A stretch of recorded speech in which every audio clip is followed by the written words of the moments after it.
мереке биыл да келіп жетті. Өлкеміз, өзен мен көлдеріміз, тау мен бақшаларымыз құстардың құйқуына бөленді.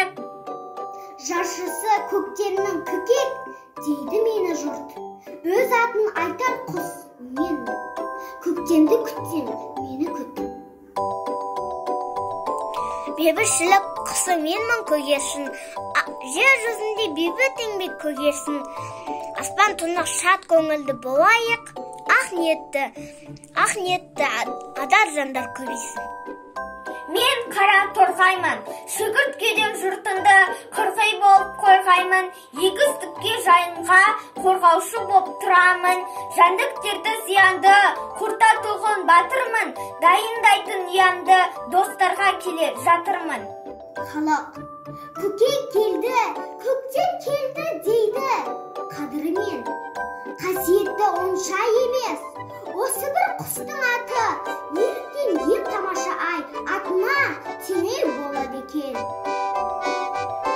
Бұл кезде қар еріп, ағыл-тегіл бұлақтар ағады, жер беті жасыл көрпе жамылып, көңілге ыстық жарқын жауқазындар гүлге балқа тағады.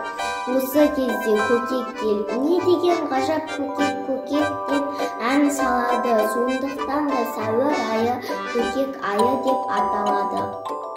Үш Қазақстанда қанаттылардың 481 түрі мекен етіледі, ал бүкіл жер шарында 9000-ға жуық түрі бар.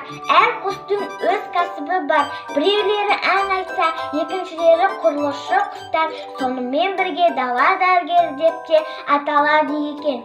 Құстардың келтіретін пайдасы көп екен. Астыме адамның тұрағын, неге етіп тұрағын, тазалаймын, несін санитармын тіршілігін. Мен торғаймын, көк аспанды шарлаймын, жерге бекер қонбаймын, суықтан да